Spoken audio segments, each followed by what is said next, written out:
Hi everyone, एक बार फिर स्वागत है आपका सिलेक्शन धाम में। और अगर आप इस वीडियो पर आ गए हैं तो अगले कुछ मिनट बिल्कुल भी स्क्रीन से मत हटिए, क्योंकि आज हमारी वीकली करंट अफेयर्स की क्लास है और इस सेशन का टारगेट बिल्कुल साफ है कि कम से कम समय में आने वाले एग्जाम्स की मोस्ट इम्पॉर्टेंट अपडेट आपके माइंड में फिट करना। तो चलिए बिना किसी देरी के, बिना किसी फालतू बात के शुरुआत करते हैं आज के सेशन की। तो आज का हमारा सेशन का पहला क्वेश्चन आपका होने वाला है। इससे पहले देखिए हम कब से कब तक का करंट अफेयर्स पढ़ने वाले हैं। तो 12 से लेकर 18 जुलाई तक के जितने भी करंट अफेयर्स के मोस्ट इंपॉर्टेंट क्वेश्चन बनते हैं वो आज हम यहाँ डिस्कस करेंगे। और आज का पहला क्वेश्चन है कि हाल ही में आयोजित विंबलडन 2026 में पुरुष एकल का खिताब किसने जीता है। तो यहाँ पर विंबलडन की बात हो रही है। इसके पहले हमने ऑस्ट्रेलियन ओपन डिस्कस किया था, फ्रेंच ओपन भी डिस्कस किया था, यूएस ओपन अभी हुआ नहीं है, उसको भी आगे हम डिस्कस करेंगे जब होगा। तो आज हम देखेंगे विंबलडन ओपन के बारे में। तो देखिए, विंबलडन 2026 में मैन सिंगल्स का टाइटल जीत लिया है जैनिक सिनर ने। किसने? जैनिक सिनर ने इसको जीत लिया है। और ये जो जैनिक सिनर हैं, ये इटली के हैं। कौन सा खिलाड़ी किस जगह को बिलोंग करता है ये भी आपसे पूछ लिया जाता है। ठीक है, इन्होंने किसको हराया है, यानी कि उपविजेता कौन बना है। उपविजेता यानी रनर अप भी आपसे पूछा जाता है। तो इन्होंने अलेक्जेंडर ज्वेरेव को हराया है। तो अलेक्जेंडर ज्वेरेव जो है इसके रनर अप बने हैं, उपविजेता बने हैं। और ये जर्मनी को बिलोंग करते हैं, आप अच्छे से याद रखिए। ठीक है, ये जो टाइटल उन्होंने जीता है, तो ये जेनिक सिनर ने लगातार दूसरा विंबलडन खिताब जीता है। यानी 2025 में भी जैनिक सिनर ने ही जीता था, तो अब 2026 में भी जैनिक सिनर ही इसके विनर बने हैं। और ये उनके करियर का 5वां ग्रैंड स्लैम खिताब है। ठीक है, विजेता को राशि कितनी मिली है, यानी जैनिक सिनर को, तो 3.6 मिलियन पाउंड्स जो है उनको राशि मिली है। और अगर भारतीय रुपयों में हम देखें तो लगभग 46 करोड़ रुपीस हो जाते हैं। ठीक है, मिलियन पाउंड में 3.6 मिलियन, और रुपयों की बात करें तो लगभग 46 करोड़ रुपए यहाँ हो जाते हैं। ठीक है, इसके अलावा अगर हम महिला एकल की बात करें तो महिला एकल में ये खिताब किसने जीता है। तो महिला एकल में ये जीत लिया है लिंडा नोस्कोवा ने। ठीक है, तो लिंडा नोस्कोवा ने जीता है ये विमेन सिंगल में, याद रखिए। ठीक है, और इन्होंने किसको हराया है। तो इन्होंने कैरोलिना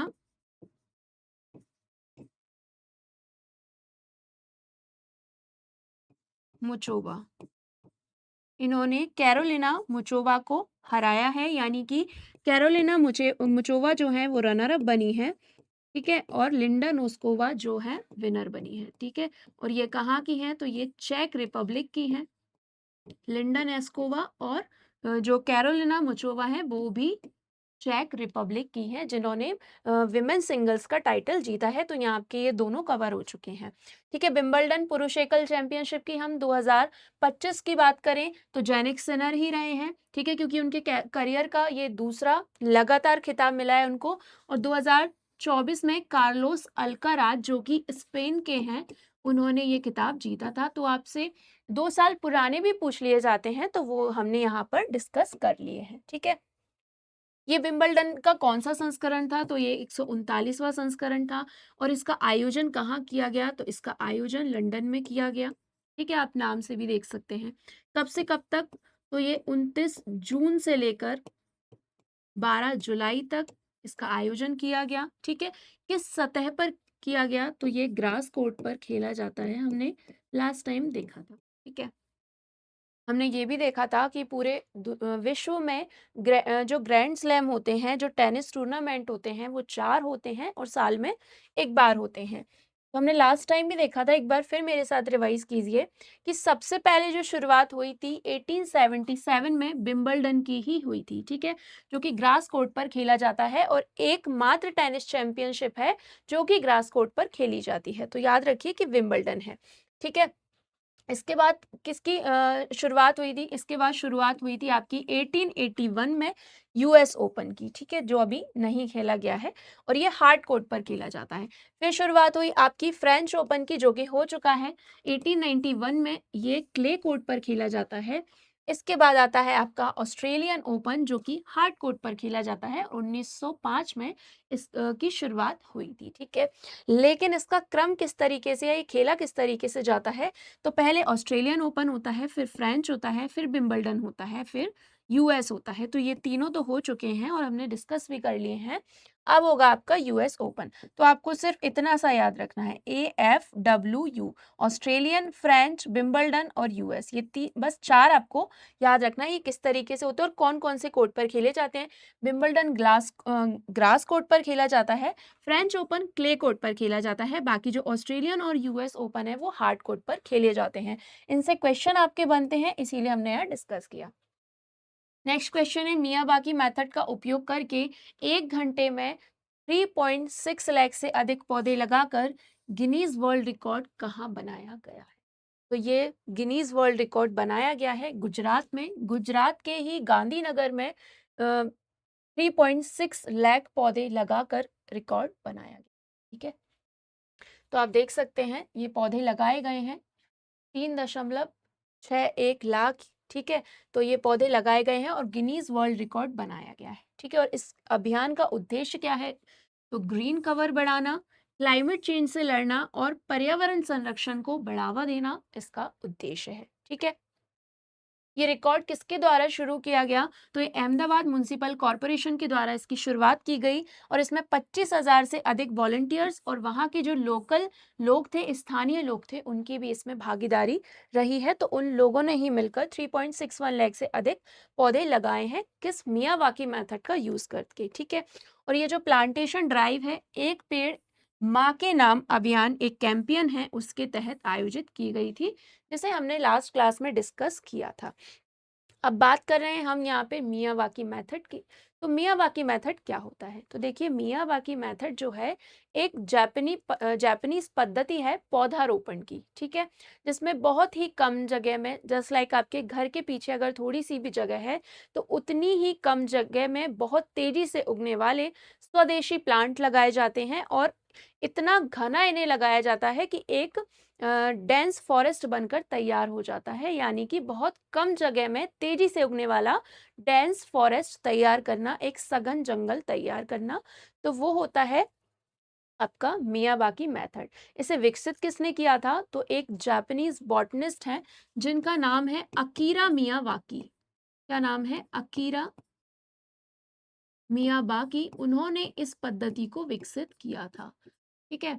इसमें कम से कम समय में ज्यादा से ज्यादा पौधे लगाए जाते हैं और जो हम नेचुरल पद्धति से जो पौधे लगाते हैं उसकी अपेक्षा ये 10 गुना तेजी से बढ़ते हैं, ठीक है। तो ये आपको याद रखना है कि अकीरा मियावाकी एक जापानीज बॉटनिस्ट हैं, उन्होंने इस पद्धति को विकसित किया है और इस पद्धति का यूज करके गुजरात में 3.61 लाख से अधिक पौधे लगाए गए हैं और एक वर्ल्ड रिकॉर्ड कायम किया है। नेक्स्ट क्वेश्चन, 22वीं राष्ट्रमंडल टेबल टेनिस चैंपियनशिप 2026 के लिए कौन सा शुभंकर लॉन्च किया गया है। तो आपको पता होगा कि अभी 22वीं टेबल टेनिस चैंपियनशिप शुरू होने वाली है दिल्ली में 27 जुलाई से। तो इसका जो शुभंकर लॉन्च किया गया है वो लॉन्च किया गया है मयूर, मयूर यानी कि मोर। तो ये लॉन्च किया गया है अभी। तो देखिए इस शुभंकर आप देख सकते हैं, ये मयूर बना हुआ है, ठीक है। ये लॉन्च किया गया है शुभंकर, आप देखिए ये किससे प्रेरित है, यानी कि किससे इंस्पायर होके बनाया गया है, तो जो हमारा नेशनल बर्ड है पीकॉक, ठीक है, उससे प्रेरित होकर इसको बनाया गया है। इसका अनावरण कब किया गया, यानी कि इसको कब अनवील किया गया, तो इसको अनवील किया गया 14 जुलाई 2026 को। मैस्कोट की बात कर रहे हैं हम यहाँ। और अनावरणकर्ता कौन है, तो जो दिल्ली की सीएम है रेखा गुप्ता, जो दिल्ली की चौथी महिला सीएम है, उनके द्वारा इसका अनावरण किया गया है, ठीक है। ये प्रतियोगिता 27 जुलाई से 2 अगस्त 2026 तक आयोजित होने वाली है और कहाँ आयोजित होगी, तो त्यागराज स्टेडियम नई दिल्ली में ये आयोजित होने वाली है, ठीक है। इसका आयोजन कौन करवा रहा है, तो table tennis federation of India के द्वारा इसका आयोजन किया जा रहा है। और इसमें कितने लोग भागीदारी अपनी देने वाले हैं, तो 25 से अधिक राष्ट्रमंडल देशों के खिलाड़ी जो हैं इसमें पार्टिसिपेट करने वाले हैं। आगे चलते हैं। मुख्यमंत्री बिहार हेली टूरिज्म एवं एयर टूरिज्म सर्विस 2026 का शुभारंभ कहाँ किया गया? तो आपको पता चल जाएगा, बिहार की बात चल रही है, बट आपको बताना है कि बिहार में ये कहाँ लॉन्च किया गया।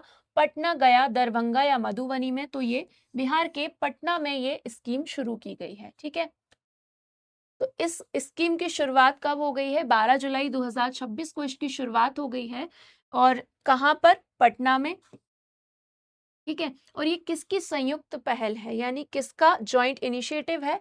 तो पर्यटन विभाग और नागरिक उड्डयन विभाग के द्वारा मिलकर इस पहल को शुरू किया गया है। जो बिहार के मुख्यमंत्री हैं, 10वें मुख्यमंत्री हैं सम्राट चौधरी, उनके द्वारा इसकी घोषणा की गई है। किसकी?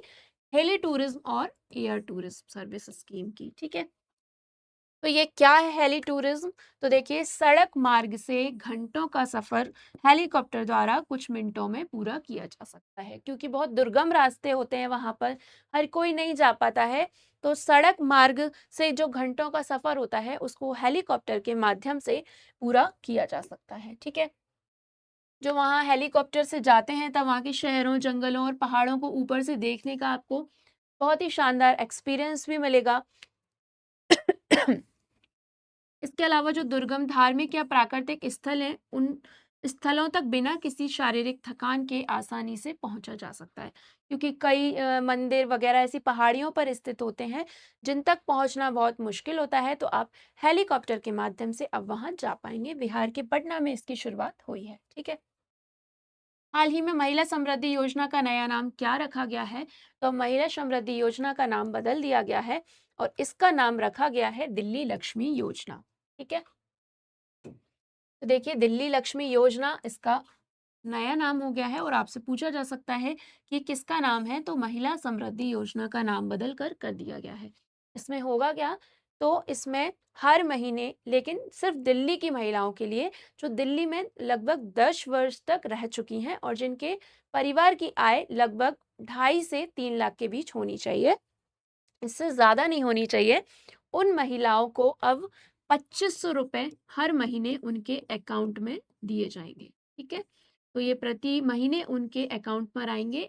इस योजना के तहत, दिल्ली लक्ष्मी योजना के तहत, और ये योजना लगभग रक्षाबंधन तक आने वाले शुरू हो जाएगी, ऐसा माना जा रहा है कि 2500 रुपये उनके अकाउंट में आएंगे। उनको आत्मनिर्भर बनाने के लिए, उनको वित्तीय आत्मनिर्भर, उनको वित्तीय सशक्तिकरण बढ़ाने के लिए इस योजना की शुरुआत की जा रही है।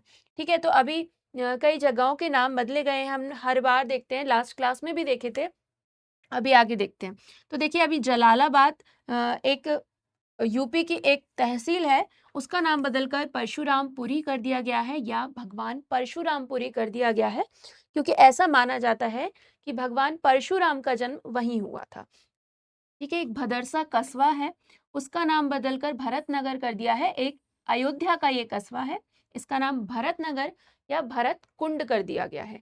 ठीक है, इस्लामपुर जो कि महाराष्ट्र में है, इसका नाम ईश्वरपुर कर दिया गया है। इसके बाद कार्निक ब्रिज कहाँ है? मुंबई में है, इसका नाम सिंदूर ब्रिज कर दिया गया है। मैक्सिको की खाड़ी का नाम बदलकर अमेरिका कर दिया गया है। और बेंगलुरु सिटी यूनिवर्सिटी का नाम बदलकर doctor Manmohan Singh city university अब कर दिया गया है।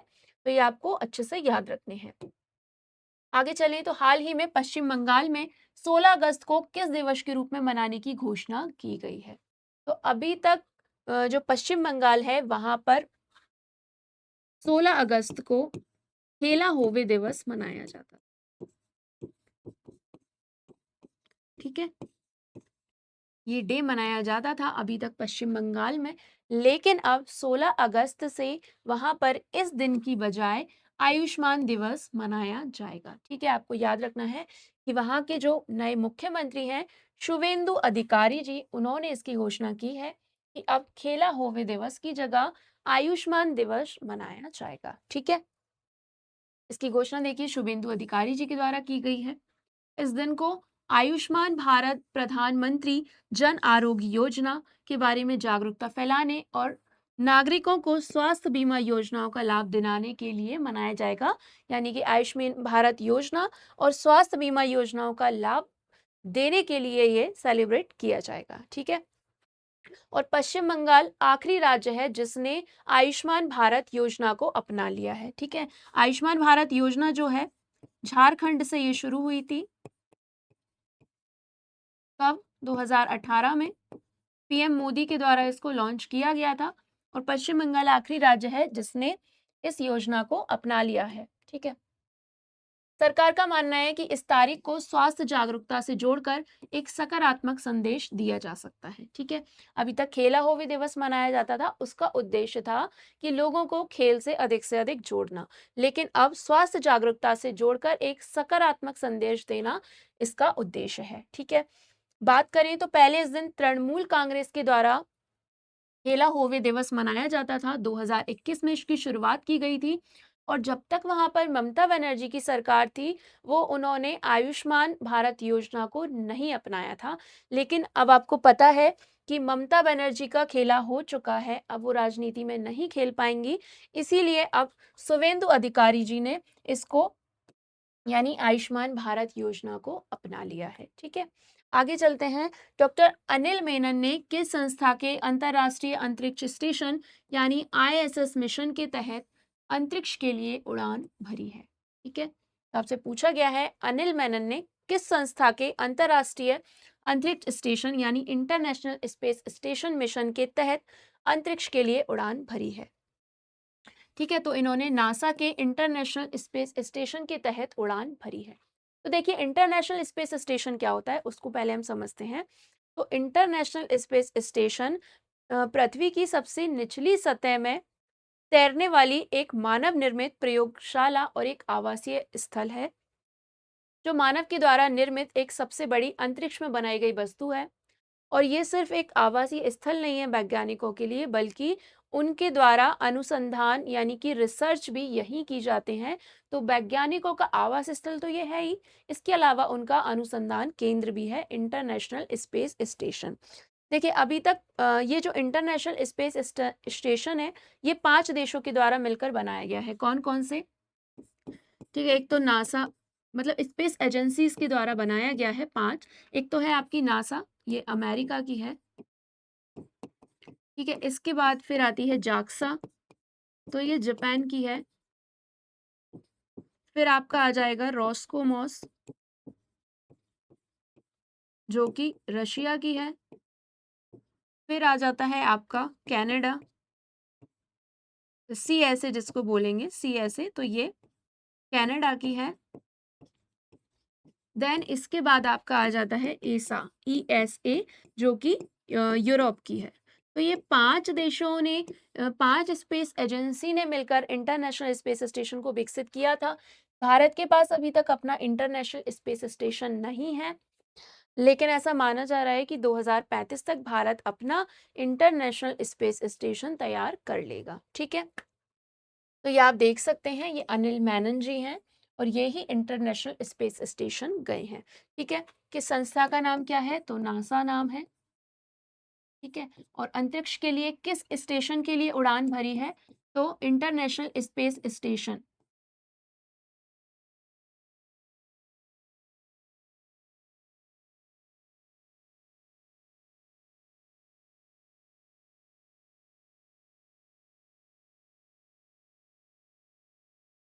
इंटरनेशनल स्पेस स्टेशन के लिए इन्होंने उड़ान भरी है। पूरा आपको याद रखना है इसका फुल फॉर्म में। ठीक है, प्रक्षेपण की तारीख क्या थी? तो ये कब गए हैं? तो मैं आपको बताती हूँ। इसके अलावा इसका प्रक्षेपण स्थल क्या था ये भी हम देखते हैं। तो इन्होंने 14 जुलाई को इसकी उड़ान भरी है, आप देख सकते हैं। इसके अलावा प्रक्षेपण स्थल क्या है? तो बैकोनूर कॉस्मोड्रोम कजाकिस्तान से इसको लॉन्च किया गया है। लॉन्च साइट का नाम भी आपको याद रखना है। बैकोनूर कॉस्मोड्रोम कजाकिस्तान से इसको लॉन्च किया गया है। और किस अंतरिक्ष यान से इसको लॉन्च किया गया है? तो सोयूज MS-29 इससे इसको लॉन्च किया गया है। अंतरिक्ष यान का भी नाम आपको याद रखना है। गंतव्य इनका क्या है? इंटरनेशनल स्पेस स्टेशन इनका डेस्टिनेशन है। ठीक है, मिशन की अवधि कितनी है? तो लगभग 9 महीने इसकी अवधि है, आपको अच्छे से याद रखना है। आगे चलते हैं।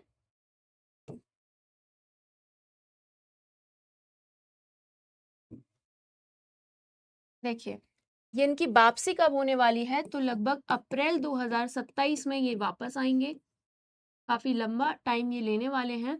और इनके साथ इनके सहयात्री कौन गए हैं, तो प्योत्र ड्रुबाव जो कि रशिया के हैं और अन्ना किकीना जो भी रशिया के ही हैं, ये इनके सहयात्री रहे हैं। अब एक और बात कि इंटरनेशनल स्पेस स्टेशन में जाने वाले पहले भारतीय व्यक्ति कौन बने, तो ये मैं आपको बता दूं कि शुभांशु शुक्ला शुभांशु शुक्ला जो हैं पहले भारतीय व्यक्ति हैं जो इंटरनेशनल स्पेस स्टेशन में गए हैं। ये उत्तर प्रदेश के हैं और ये 18 दिन के लिए इंटरनेशनल स्पेस स्टेशन में जाने वाले पहले भारतीय व्यक्ति बने थे। आगे चलें। The voice of justice justice Gavai speaks पुस्तक का विमोचन किसने किया है, तो इसका विमोचन किया है हमारे वाइस प्रेसिडेंट, हमारे उपराष्ट्रपति सीपी राधाकृष्णन जी के द्वारा इस पुस्तक को लॉन्च किया गया है। ठीक है, ये जो पुस्तक है भारत के पूर्व प्रधान न्यायाधीश यानी chief justice of India V R Gavai के भाषणों, व्याख्यानों और न्यायिक विचारों का एक संग्रह है। ठीक है, तो जो हमारे पूर्व सीजीआई थे जस्टिस वी आर गवई, तो ये भी मैं आपको बता दूं ये हमारे भारत के 52nd सीजे थे, यानी हमारे चीफ जस्टिस ऑफ इंडिया थे वी आर गवई। और अभी हमारे चीफ जस्टिस ऑफ इंडिया कौन है, तो वो हैं 53rd नंबर के जस्टिस सूर्यकांत।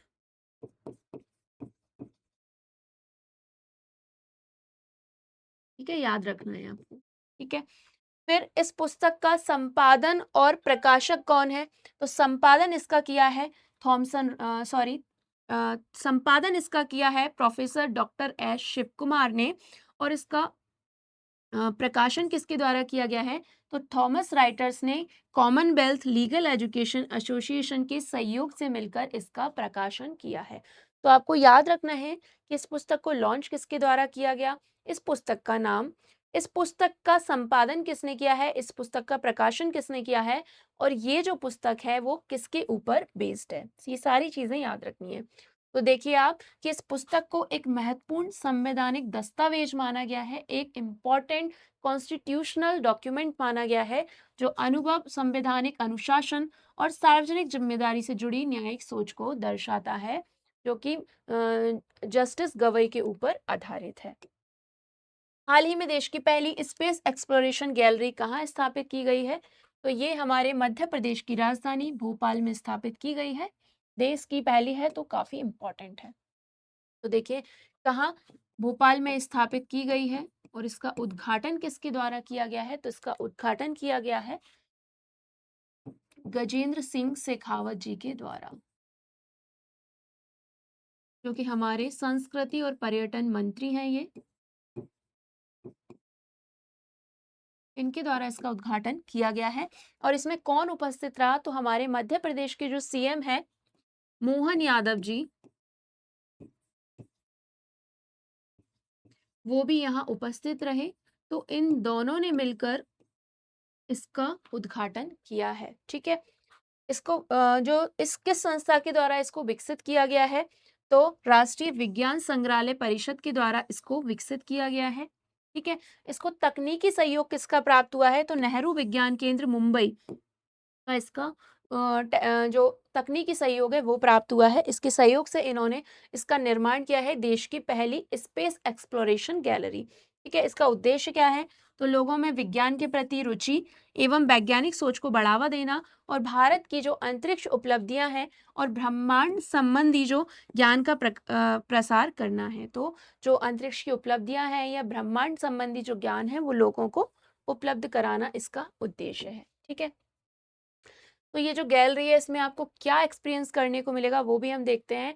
तो इसमें भारत के प्राग ऐतिहासिक काल, नासदीय सूक्त और आर्यभट्ट से लेकर आधुनिक युग के चंद्रयान 3, मंगलयान और गगनयान तक की गौरवशाली अंतरिक्ष यात्रा को विस्तार से दर्शाया गया है। ठीक है, इसके अलावा ये केवल सूचना देने वाली गैलरी नहीं है, बल्कि इसे बहुत ही इंटरेक्टिव तरीके से डिजाइन किया गया है ताकि जो स्टूडेंट्स हैं, जो नए बच्चे हैं, वो इसे आसानी से समझ सकें। ठीक है आपको इसमें स्पेस वॉक का अनुभव भी मिलेगा कि स्पेस में वॉक किस तरीके से की जाती है। इसके अलावा फ्लाइट सिम्युलेटर की सुविधा भी मिलेगी आपको ये एक्सपीरियंस करवाया जाएगा कि जो एक्चुअल में विमान होते हैं उनको उड़ाने में कैसा अनुभव होता है, तो वो भी आपको यहाँ करने को मिलेगा। इसके अलावा चंद्रमा एवं मंगल ग्रह की 3D सतह का अवलोकन भी आपको करने को मिलेगा। तो अब आप जब भी भोपाल जाएं तो जरूर ये देख कर आएं, काफी अच्छा एक्सपीरियंस आपका होने वाला है। ठीक है, अगला question, Fortune India most powerful women honour 2026 से किसे सम्मानित किया गया है?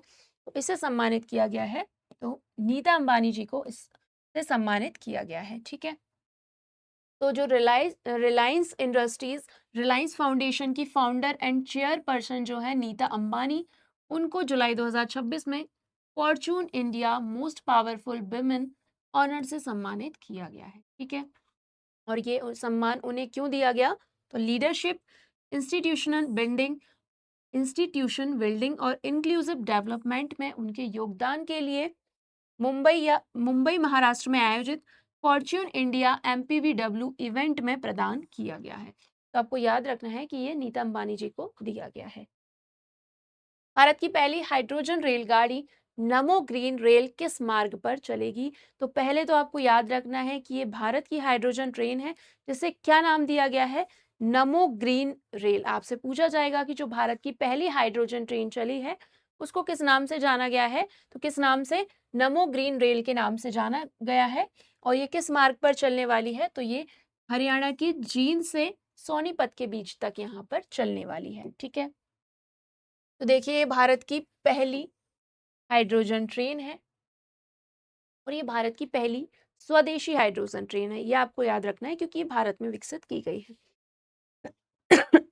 सॉरी, इसका उद्घाटन कब किया? तो ये 17 जुलाई को चल चुकी है, 17 जुलाई को इसका उद्घाटन किया जा चुका है। और इसके उद्घाटनकर्ता कौन है?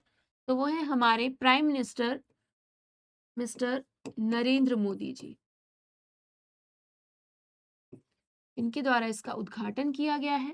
ठीक है, किस स्थान से किया गया है? तो हरियाणा के जींद से इसका उद्घाटन किया गया है। क्या रूट होने वाला है इसका? तो जींद से लेकर सोनीपत, इसके बीच ये चलेगी और इसके बीच लगभग 12 स्टेशनों पर ये रुकने वाली है। ठीक है, इसमें कोच कितने होने वाले हैं? तो इसमें 10 कोच होने वाले हैं और कुल क्षमता कितनी होने वाली है? तो इसमें 2600 यात्री यात्रा कर सकेंगे और बैठने की क्षमता है 682। ठीक है, अधिकतम गति कितनी होने वाली है?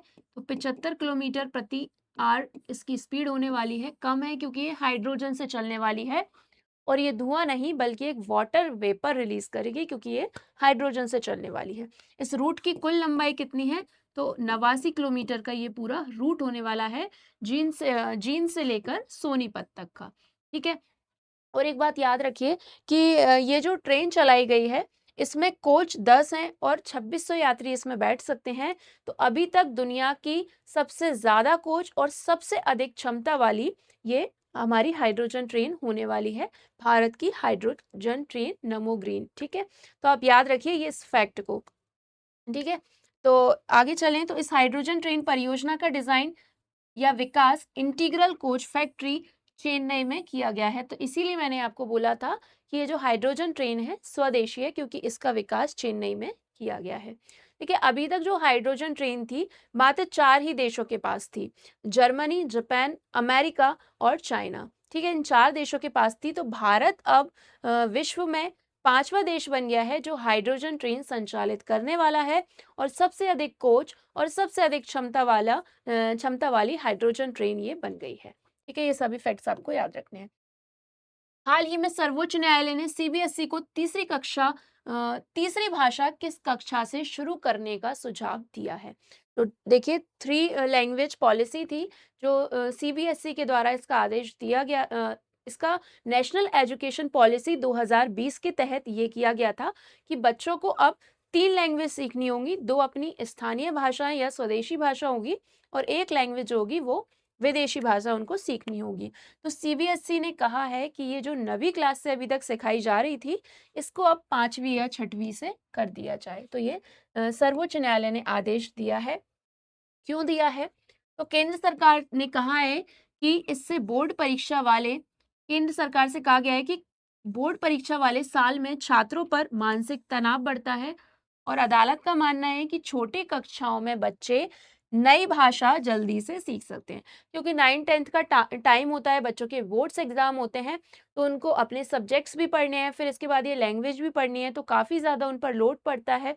और ऐसा मानना है कि छोटी कक्षा में जब बच्चा लैंग्वेज सीखता है तो वो आसानी से सीख सकता है, क्योंकि उसका माइंड डेवलप ही हो रहा होता है। तो ऐसा सुप्रीम कोर्ट का कहना है कि अब बच्चों को ये जो भाषा है, 3 लैंग्वेज पॉलिसी है, ये 5th या 6th क्लास से की जाए, ना कि 9th क्लास से। ठीक है? तो ये मामला क्या था? तो तमिलनाडु सरकार बनाम मद्रास हाई कोर्ट से संबंधित ये मामला था।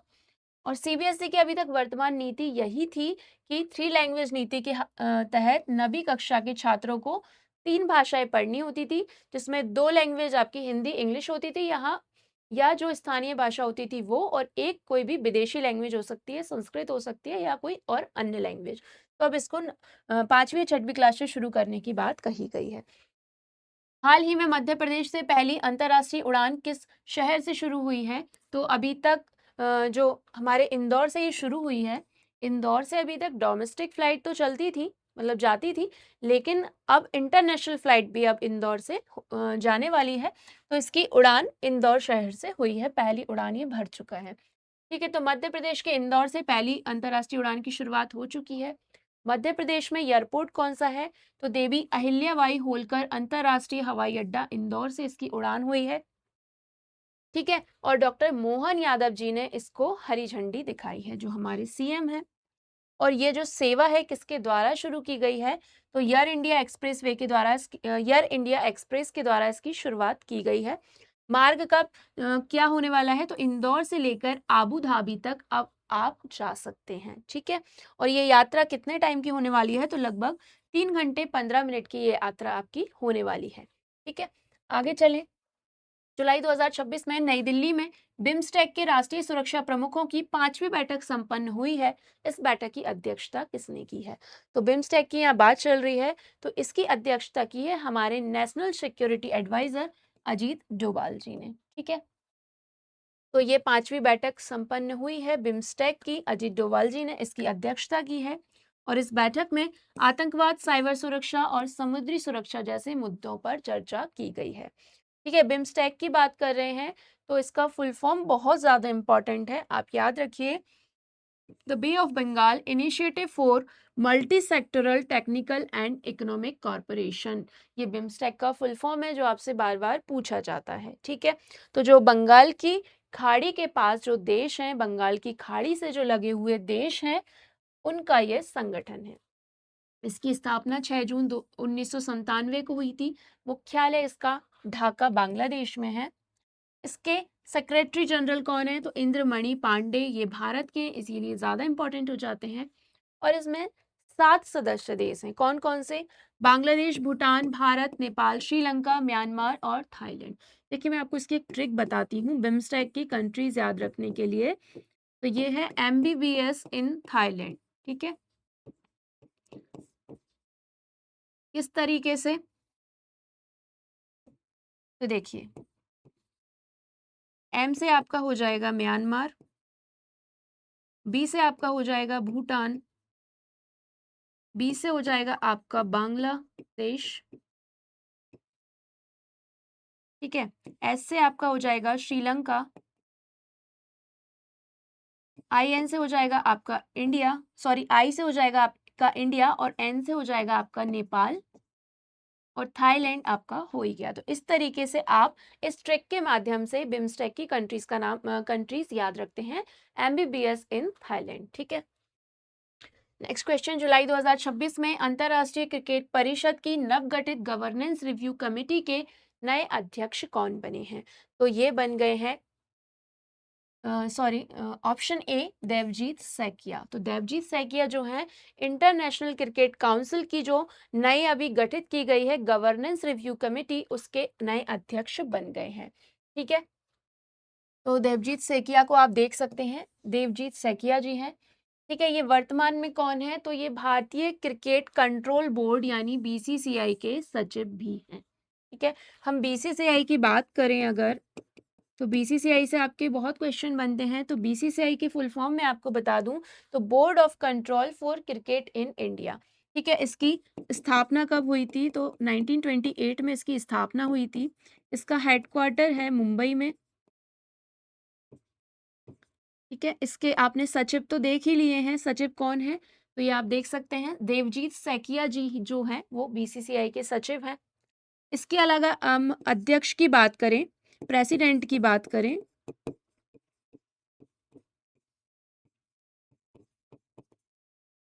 तो मिथुन मनहास जो हैं वो इसके कौन है? प्रेसिडेंट है, इसके अध्यक्ष हैं। तो आपको याद रखना है बीसीसीआई के बारे में। ठीक है, इस समिति में क्रिकेट साउथ अफ्रीका के डॉक्टर मोहम्मद मूसा जी और आईसीसी की स्वतंत्र निदेशक डॉक्टर रोस रिवाज भी शामिल हैं। देवजीत सैकिया के साथ कौन कौन? मोहम्मद मूसा जी और डॉक्टर रोस रिवाज भी इसमें शामिल हैं। ठीक है, अब आईसीसी की बात कर रहे हैं तो देखते हैं कि आईसीसी का फुल फॉर्म होता है इंटरनेशनल क्रिकेट काउंसिल, और ये क्रिकेट के लिए एक वैश्विक शासी निकाय है, आपको पता होगा। ठीक है, इसकी स्थापना कब हुई थी? तो 15 जून 1909 की इसकी स्थापना है। मुख्यालय इसका दुबई संयुक्त अरब अमीरात में। इसके चेयरमैन हैं जय शाह जो कि हमारे गृह मंत्री अमित शाह जी के बेटे हैं। सीईओ है इसके संजोग गुप्ता, और इसका पुराना नाम था इंपीरियल क्रिकेट सम्मेलन, मोस्ट इंपॉर्टेंट। ठीक है, आगे चलें। महिलाओं को कानूनी रूप से किसान का दर्जा देने के लिए महिला किसान सशक्तिकरण अधिनियम 2026 लागू करने वाला भारत का पहला राज्य कौन सा बना है? तो अब एक एक्ट पारित हुआ है, एक अधिनियम बना है जिसमें अब महिलाओं को किसानों का दर्जा दिया गया है। तो ये दिया गया है महाराष्ट्र राज्य सरकार के द्वारा। ठीक है, तो महाराष्ट्र पहला राज्य बन गया है जिसने महिलाओं को कानूनी रूप से फार्मर का दर्जा दिया है। किस एक्ट के थ्रू ये हुआ है? ठीक है, तो आप देख सकते हैं, Maharashtra women farmers empowerment act 2026 लागू किया है, और उसी हिसाब से महिलाओं को किसान का दर्जा दिया गया है।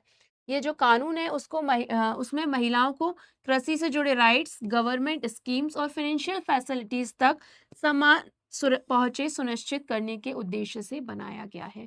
तो जो और किसानों को जो गवर्नमेंट स्कीम होती हैं या और भी जो फाइनेंशियल फैसिलिटीज़ होती हैं जो और लोगों को मिलती हैं, वो अब महिला किसानों को भी मिले, इसके उद्देश्य से ये बनाया गया है। ठीक है, तो इस कानून के तहत वुमेन फार्मर सर्टिफिकेट जारी किया जाएगा, जिससे क्या होगा? तो जिन के पास भूमि के स्वामित्व के बिना भी महिला किसान सरकारी योजनाओं का लाभ ले सकेंगे। जिनके पास अपनी भूमि का स्वामित्व नहीं है, वो महिला किसान भी इसका लाभ ले सकेंगी। उसके लिए एक सर्टिफिकेट जारी किया जाएगा, वुमेन फार्मर सर्टिफिकेट। इस कानून के अंतर्गत सेंट्रलाइज्ड डिजिटल रजिस्ट्री बनाई जाएगी जिसमें सभी प्रमाणित महिला किसानों का रिकॉर्ड भी रखा जाएगा। ठीक है, और इस कानून में क्रॉप फार्मिंग, एनिमल हस्बेंड्री यानी पशुपालन, पोल्ट्री, मुर्गी पालन, फिशरी, जो आपका मछली पालन होता है, एग्रो फॉरेस्ट्री यानी कृषि वानिकी, और बर्मी कल्चर यानी कि केचुआ पालन, मशरूम कल्टीवेशन यानी मशरूम उत्पादन, मशरूम की खेती जो की जाती है, और प्राइमरी प्रोसेसिंग से जुड़ी महिलाओं को भी किसान की श्रेणी में शामिल किया जाएगा। तो ऐसा नहीं माना जाएगा कि सिर्फ खेती कर रहे हैं उन्हीं को किसान माना जाएगा।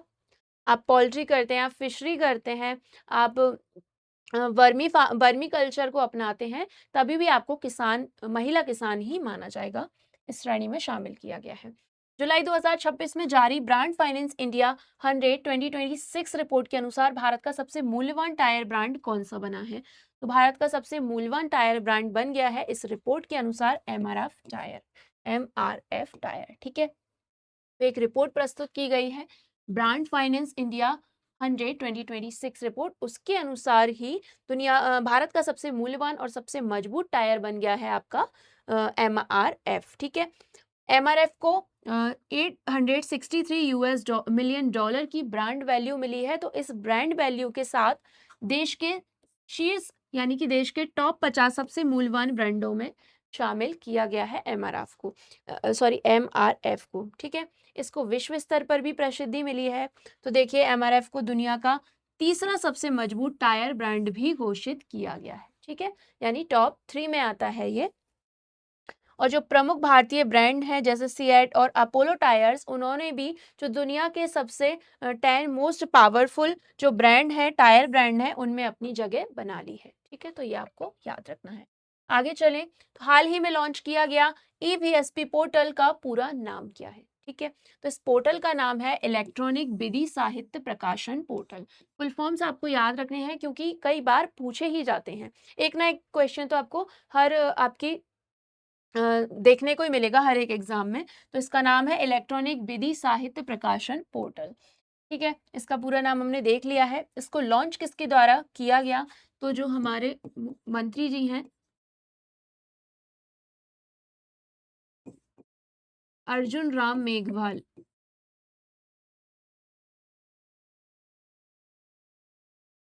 जो हमारे minister of law and justice हैं, तो उनके द्वारा इसको लॉन्च किया गया है। मिनिस्ट्री मैंने आपको बता दी, लॉ एंड जस्टिस, उनके द्वारा इसको लॉन्च किया गया है। ये आप देख सकते हैं, ये है अर्जुन राम मेघवाल जी। कहाँ लॉन्च किया गया? कर्तव्य भवन 2 नई दिल्ली में इसको लॉन्च किया गया है। और इसके जरिए आप क्या कर सकते हैं, तो इस पोर्टल के जरिए, इस पोर्टल को आप देखिए, www.vsp.government.in एक पोर्टल है। अब इसके माध्यम से जो आम नागरिक हैं, जो छात्र हैं और जो कानूनी पेशेवर हैं, जो लॉ की प्रैक्टिस कर रहे हैं तो उसके जरिए जो हिंदी में कानूनी किताबें और अदालती फैसले डिजिटल रूप से पढ़ सकते हैं। तो इसके जरिए उनका ट्रांसलेशन हो जाता है हिंदी में और वो डिजिटल माध्यम से पूरी तरीके से कानूनी किताबें और या कानून के बारे में सब कुछ पढ़ सकते हैं। तो एक बहुत ही अच्छी पहल ये शुरू की गई है, एक बहुत अच्छा पोर्टल ये शुरू किया गया है। ईवीएसपी, आपको फुल फॉर्म भी याद रखने हैं। प्रतिवर्ष नेल्सन मंडेला अंतर्राष्ट्रीय दिवस कब मनाया जाता है? ये आपसे पूछा गया है, काफी इंपॉर्टेंट है। तो हर वर्ष ये 18 जुलाई को मनाया जाता है। तो देखिए, ये है, देख सकते हैं आप, नेल्सन मंडेला, जो कि दक्षिण अफ्रीका के पहले अश्वेत राष्ट्रपति रह चुके हैं। ठीक है, तो इन्हीं का जन्मदिन है 18 जुलाई को। तो इसी दिन नेल्सन मंडेला डे मनाया जाता है। तो ये दिन देखिए, दक्षिण अफ्रीका के पूर्व राष्ट्रपति और रंगभेद विरोधी नायक नेल्सन मंडेला के जन्मदिन दिवस के उपलक्ष्य में उनकी याद में मनाया जाता है। ठीक है, बात कर रहे हैं हम नेल्सन मंडेला जी की। तो ये दक्षिण अफ्रीका के पहले अश्वेत राष्ट्रपति ये रहे हैं। इन्होंने कलर डिस्क्रिमिनेशन के खिलाफ बहुत ही लंबी लड़ाई लड़ी है, यानी रंग भेद की नीति के खिलाफ इन्होंने लड़ाई लड़ी है। रंग भेद की नीति क्या? इसमें गोरे और काले में भेद किया जाता था, क्योंकि दक्षिण अफ्रीका में श्वेत सरकार थी, यानी गोरे लोगों की सरकार थी, तो गोरे और काले में भेद किया जाता था। तो इन्होंने बहुत लंबी लड़ाई लड़ी, इसकी वजह से इनको जेल भी जाना पड़ा और इन्होंने 27 साल जेल में बिताए। और बाहर आने के बाद 1990 में इन्हें रिहा किया गया और 1990 में ही इन्हें भारत रत्न प्रदान किया गया था भारत सरकार के द्वारा, क्योंकि इन्होंने बहुत ही मानवता और शांति से बातचीत करके जो कलर डिस्क्रिमिनेशन था उसको खत्म किया था। तो 1990 में इन्हें भारत रत्न दिया गया। तो ये दूसरे विदेशी व्यक्ति हैं जिन्हें भारत सरकार के सर्वोच्च सम्मान भारत रत्न से सम्मानित किया गया। पहले विदेशी व्यक्ति कौन थे? तो खान अब्दुल गफ्फार खान पहले विदेशी व्यक्ति थे जिन्हें भारत रत्न से सम्मानित किया गया था। देन 1993 में इन्हें नोबेल पीस प्राइज से भी सम्मानित किया गया था, क्योंकि इन्होंने शांति का संदेश दिया। ठीक है, तो 1990 में इन्हें भारत रत्न मिला और 1993 में इन्हें क्या मिला? नोबेल पीस प्राइज से सम्मानित किया।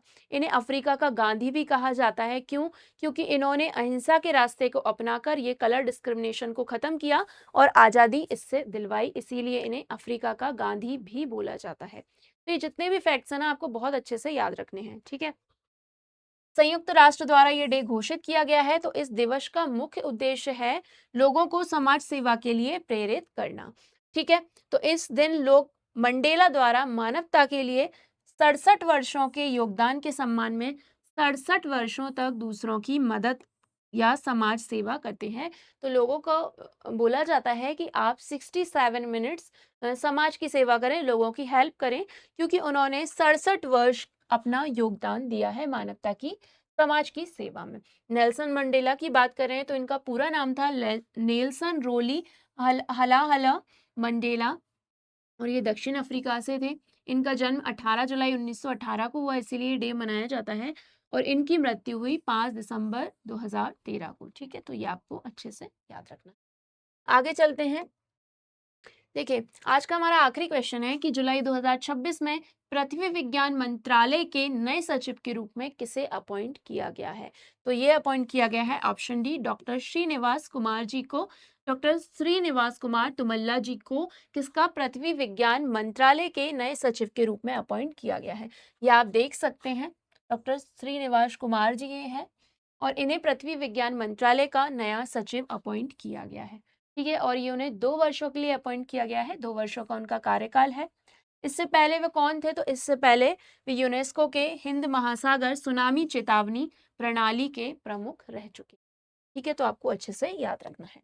ठीक है, तो ये था आज हमारा वीकली करंट अफेयर्स का सेशन, जिसमें हमने 12 जुलाई से लेकर 18 जुलाई तक के जितने भी करंट अफेयर्स के इम्पॉर्टेंट क्वेश्चन बन सकते थे, उन्हें हमने कम से कम समय में ज़्यादा से ज़्यादा अच्छे समझने की कोशिश की है।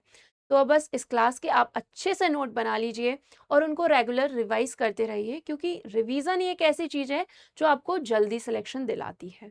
तो अगर ये क्लास आपको अच्छी लगी है, बेनिफिशियल लगी है, इससे आपको कुछ लाभ हो रहा है, आपकी प्रिपरेशन में कुछ मदद मिल रही है, तो इस क्लास को लाइक कीजिए, अपने फ्रेंड्स एंड फैमिली के साथ शेयर कीजिए और प्लीज़ अपना फीडबैक मेरे साथ कमेंट सेक्शन में शेयर कीजिए। मिलते हैं नेक्स्ट वीडियो में, तब तक के लिए पढ़ते रहिए, बढ़ते रहिए। जय हिंद, जय भारत।